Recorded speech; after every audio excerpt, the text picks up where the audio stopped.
to my channel. Today I have another installment of the orchid diary/journal series I'm doing, where I want to document my plants in their current state. So it's kind of mid-March right now as I'm filming this, and I want to compare what they used to look like before. So I have labiatas, jenmanii, warneri, percivaliana and trianae today.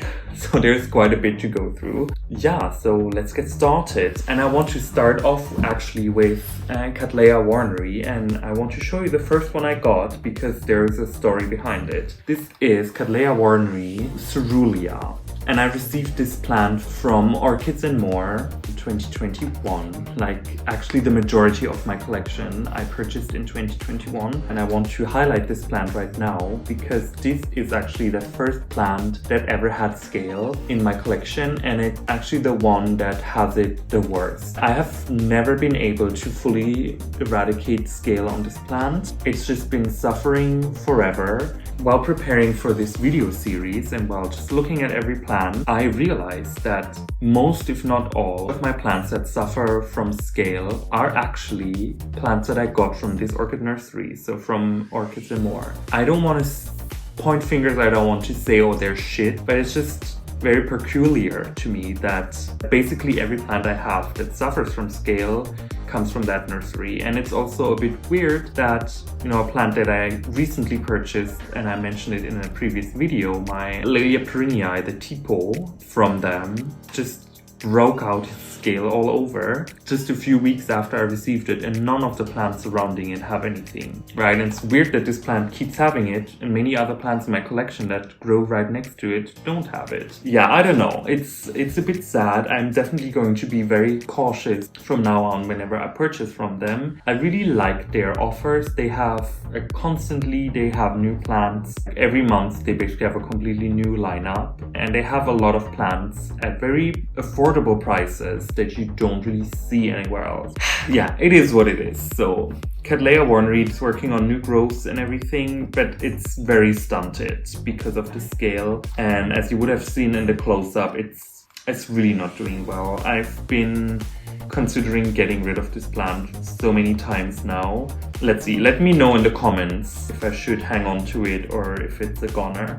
So while we're talking about Cattleya warneri, let's just move on to something that's maybe a little more uplifting. This is Cattleya warneri alba, and I got this one from Orchid Garden in Poland also in 2020, kind of March-ish. I think these are actually several plants in this pot, probably 2 or so. I'm pretty happy with it. You can see it has lots of roots going everywhere, and it has also new growths that are starting right now. When I received this plant, it was covered in algae, so the leaves were covered in algae, and you can still kind of see the remains of that. So that was a bit weird, but anyways, really happy with how it's doing, really happy with its progress. You know, it's just sitting there and slowly working on getting bigger, so that's always nice. Next up, this is actually a really interesting color form. This is Cattleya warneri, and it's rubra orlata by self. Orlata kind of means rimmed, I guess. That usually refers to kind of a darker color at the edge of the lip. I'm really interested to see how this would manifest in this plant. There used to be 3 plants in this pot. One of them died. This is from a Brazil import from Orchids that I received in 2021, I forget when. I guess I should have done my homework. Yeah, I received it in 2021. Right now we have lots of roots happening and also new growths. And on this particular plant, you can see the newest growth has actually 2 leaves. This is a really good sign. It means the plant is very vigorous. Let's see how this one is going to develop. And then the last Cattleya warneri that I have is concolor that I received from an import last year in July from Bella Vista Orchids in Brazil, and it came as most imports do with no roots, and as you can see it has produced quite a few new roots and also some new growth that is just maturing right now with a really nice size increase compared to the previous growth. Cattleya warneri is very similar to kind of labiata, jenmanii and Bergkristall. They all kind of are very similar. jenmanii and warneri are both supposed to be a little smaller. I'm still learning all of the different characteristics of these plants. I guess once I have them in blooming size, I will be much more knowledgeable about it. Just let me know in the comments if you have anything to add to my ramblings here. But this is, yes, warneri concolor. Maybe while I've been mentioning now the jenmanii and labiata, let's move on with those. First up here, this is jenmanii, and as you can see by the tag, it's another import from Bella Vista that I received in July last year. This is Cattleya jenmanii semi-alba, and as you can see, it's been working on new roots a lot. I'm really happy with how every plant from that import actually developed. They have really nice roots, they filled their pots really quickly, and I'm really glad about that. Under my care it produced this new growth here, which has like a little spot here. This plant took rest over winter and it's kind of waking up now, so I see that there is an eye swelling, so there's going to be a new growth coming soon, and maybe it's going to start to absorb this back bulb. I know that Cattleya jenmanii is supposed to be a more compact version of labiata, and I actually wonder if this is already a size that would be considered blooming size. So I think this, from the base of the pseudobulb to the tip of the leaf, this would be 20-ish centimeters, so about 8 inches. I think this is, or this could be already pretty close to blooming size. So let's see if the upcoming growth is actually going to produce a sheath. Even if it's just a blind sheath, I'd be very excited about that. Speaking of sheaths and blind sheaths, this is Cattleya jenmanii rubra that came in the same Bella Vista import last year, so 2021 in July. I'm actually really happy with this plant. You can see it's been working on roots. This is a very peculiar root formation here. Unfortunately, all of the tips dried off. You can see it's like a root that branched out almost like tentacles. So that's really cool, but I think everyone has already spotted it. There is a sheath on this plant, and this grew kind of during late fall, early winter last year. When the new growth opened, there was a sheath in it. The plant has been resting now for the past few months, so not a lot has been going on. I don't know, there is like a little shadow at the base of the sheath, but I'm personally pretty sure this is a blind sheath. How many times can you say sheath in 5 minutes? I don't know. But anyways, this definitely signals that the plant is ready to produce some flowers. That's always exciting. Let me know if, do you think this is going to bloom? Or because I have read that Cattleya jenmanii is supposed to kind of open the growth, have a sheath there, then rest for a few months, and then kind of start producing the flowers. So I guess it's not really decided whether or not this is going to bloom. And I would be very interested to see it actually, because this is a rubra color form. I don't know if I've mentioned this actually. I'm really hungry, I should eat dinner. But first we have to film the video. Cattleya jenmanii rubra, pot full of roots, sheath formed. That is a success in my book. Moving on to Cattleya labiata. This is one of the most classic and iconic Cattleya species, and I'm actually really happy that I have quite a few color forms of it. So yeah, let's get started with that one. First off, I would like to show you this plant. I received this one in 2020, I think in the fall, from Schwerter Orchideen. And I'm pretty sure these are 2 or 3 plants in this one pot. Also, I'm pretty sure this needs to be repotted this year. The pot is getting pretty full with roots and growth. And as you can see, this is actually working on some new pseudobulbs. There has been a really nice size progression as well. So you can see it kind of grew up, and this one is basically already bigger than my hand. This is kind of 20 centimeters already. Let me know what I can expect size-wise from this plant. I guess it should be at least 30 centimeters until I can expect any flowers from it. But this one has been in my collection for quite some time, and I really like the growth habit of it, and it's just been growing on like with no issues. So this is definitely a really a really nice plant for me. And then in that same haul from Schwerter Orchideen, I received this one. This is Cattleya labiata cerulea. And this plant is a bit confusing to me because it looks very different from any other Cattleya labiata I have. It's much more compact than all the other plants, and the pseudobulbs are much more rounded. So that's a bit weird. In 2021, this plant actually decided to branch. So I have kind of 2 growth directions now on it. And then one of these growth directions decided to branch again this spring. I have a total of 3 new growths emerging on this plant right now. Unfortunately, this is one of the very few non-orchids and more plants in my collection that have been afflicted by scale, and as you can see, there is a new outbreak right now. It's really good that I'm filming these collection updates because I get to see a lot of what's going on with my collection, and unfortunately, scale is just the one thing I really struggle with. And I know Nina on Ninja's Orchids has made a video very recently where she kind of discusses how she deals with scale. Maybe I should take her advice and use the garlic alcohol that she's been suggesting, but I don't know. For me, like whenever spring starts is when suddenly scale just pops up out of nowhere, and it's just so frustrating. And I feel like also this is not just normal scale. So Michael McCarthy actually mentioned this in the comments before, that this might be Boistuval scale, Boistuval, which is actually more annoying because their saliva actually is cytotoxic. So that means as they suck sap out of the plants and weaken them this way, they also inject substances into the plant that harm them, and they kill cells, and then they can suck up this sap as well. So they're a nightmare. Anyways, enough talking about scale. I'm definitely going to spray this one. I think I'm gonna have to treat the entire collection with also a different insecticide, just to make sure that in case the scale have grown resistant to my standard insecticide, I can catch the other ones as well. And yeah,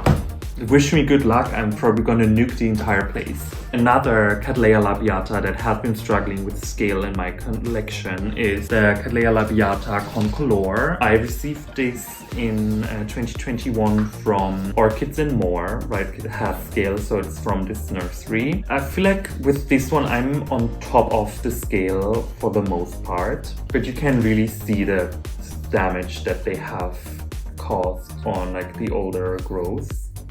This plant is producing a new pseudobulb right now, and actually there is also a smaller version of it because when I received it, there were 2 plants in a pot, like a bigger one like this one and this small one, which as you can see is also a little, I don't know, shriveled. Like this plant has also markings of previous scale infection, but I haven't really seen scale on it under my care yet. So I think this might be something that's left over from the nursery maybe. Anyway, so as I said, scale is kind of my big struggle. I feel like everyone has the one thing they struggle with in their collection, and for me it's definitely scale. Okay, on a happier note, this is Cattleya labiata semi-alba carnea. I received this from a Brazil import from Orchideen last year, and this plant has grown a beautiful new pseudobulb that's kind of still maturing, and it's a pretty big one again. As you can see, there's quite a size increase from the previous to the new bulb. There's also a new root coming, so this plant has been doing pretty well. A plant that has not been doing so well.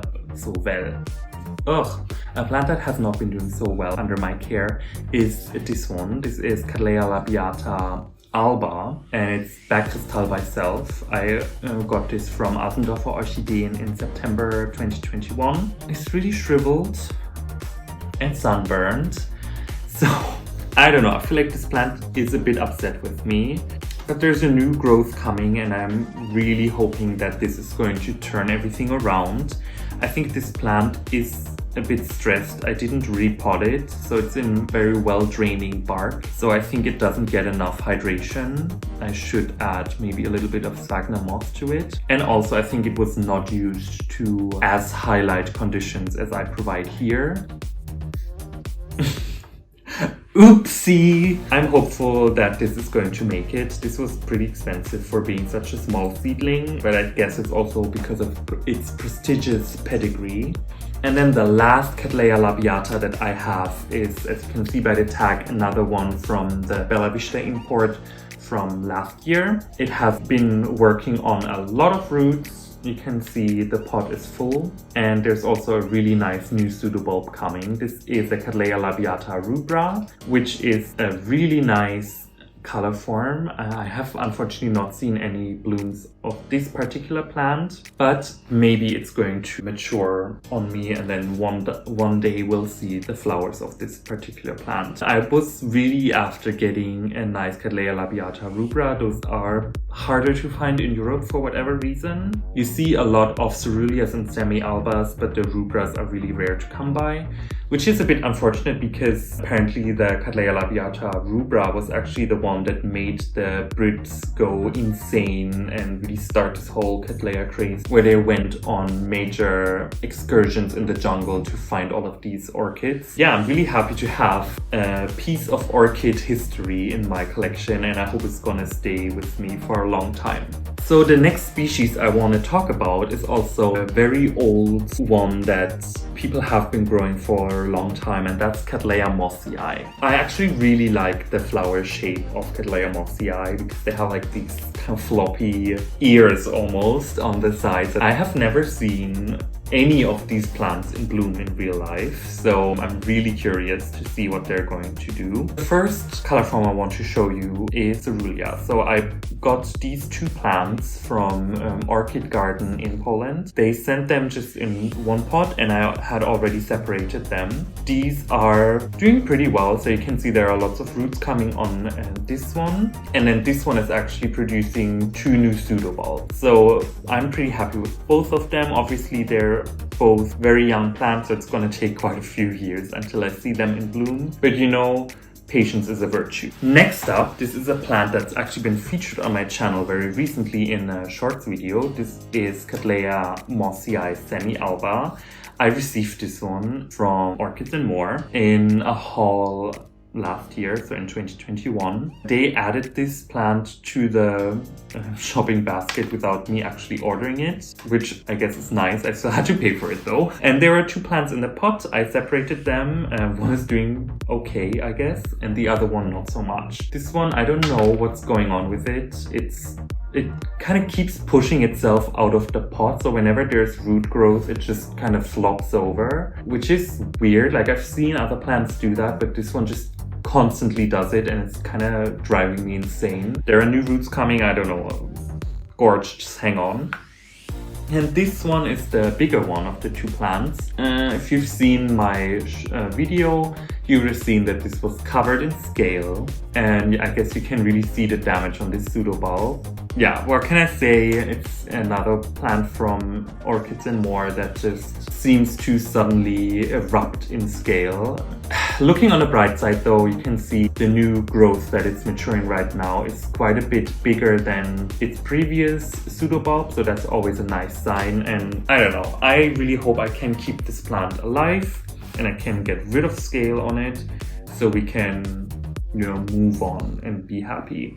Then next up, after talking about mossiae, which is like a very well-loved Cattleya that's been in culture for a very long time, the next one I have is Cattleya trianae. Same as the mossiae, it's been around for a very long time. There are lots of named clones, and it's been used in breeding very heavily. So these are really kind of the collector's must-haves in a way. Yeah, I got both of these from Orchideen in a haul in kind of fall 2021. This is Cattleya trianae Sangre de Toro. So this means bull's blood, I guess, in Spanish. And it's a rubra. As you can see, this is a pretty pigmented plant, and it's also working on a new growth, which is heavily colored with anthocyanins. Also, some of the new root tips are very purple, so I love this plant for that. Judging by the picture Orchideen has on their website, it's a very, very strongly colored flower as well, so I'm really excited to see this one and what it's going going to do. And then the other ones I have here are little seedlings. It's Cattleya trianae tipo, typical for Schwerter. If you buy young plants from them, oftentimes you get multiple plants in one pot, and this is no exception there. I received 3 of them and they're doing pretty well. Lots of roots that are coming. They are a little shriveled, but I feel like that's normal for seedlings that size. They're always a little like, at least in my care. But you know, with new roots and also new growth coming, I'm sure that these plants will catch up with this one very quickly. And yeah, then I'll have a few Cattleya trianaes. I actually saw a humongous one when I went to visit Curlin Orchidean. They have quite a few like really old plants just sitting in their greenhouses. And there was like a Cattleya trianae this fat. Even though it wasn't in bloom, I was just so stunned by this plant, and to think that maybe these ones might grow up to that size. That's just incredible. Okay, so the last species I want to show you for today is Cattleya percivaliana. This is a species that I bought mainly because I don't really have a lot of Cattleya species that bloom in winter. So I have, typical fall bloomers like the labiata, jenmanii. I have spring bloomers like the maximas, summer bloomers, the rex, the daoiana, and so on. For winter, I only have the warneri, but now I also have percivaliana. I received this one from Asendorfer Orchideen in September 2021. It has matured some pseudobulb on me, but I think the biggest thing I really have to mention for this plant is just the insane root growth. It's been half a year and this plant has really used this time wisely by producing a lot of roots. It came with nothing and now the whole pot is full, so that's really nice. It's also been rehydrating these pseudobulbs and I'm still waiting for it to start a new growth. I don't really know a lot about the growth habit of this species. Maybe it's still waiting for the new growth to emerge. Very curious to see what it does. And I have a question. Like, it seems like the growths haven't really changed in size a lot. So is this a blooming size plant? What do you think? And then the last but absolutely not least plant I want to show you today is Cattleya percivaliana atropurpurea. I got this in the same haul as the 2 trianaes I showed you. This is a color form of the percivaliana. So this is a tipo, this is a color form. Atropurpurea means it's like a darker purple. You can see if you compare these 2 plants, this one has more anthocyanin in the leaves, which oftentimes for Cattleyas is a sign of their flower colors. These ones have been doing pretty well. You can see also there are quite a few roots coming, slowly starting to wake up, I guess, from the winter rest. I haven't really seen any new growth yet, but yeah, let's see. Let's see what this does. And with all of that said, thank you so much for watching. Let me know if you have any of these plants and how they're doing for you. Maybe the next group I want to look at are the maximas and maybe other Cattleya species from the Andes mountains. But if you have any requests, if there's another group that you'd like to see, I also have a bunch of tolumnias. I have kind of small Labiatas. I have some other oncidium types. I'm probably gonna bunch together the tolumnias and miltoniopsis. I have my carnivorous plants if you're interested to see those. The Rupiculus Labias, kind of the Warneri nobilior group of Cattleyas. I have Lalia anceps, also some monopodial orchids that I feel like people might not be super aware of. Yeah, let me know what the next group of plants is that you would like to see. Yeah, with all of that said, thanks a lot for watching, thanks a lot for subscribing, and yeah, I'll talk to you next time. Boom!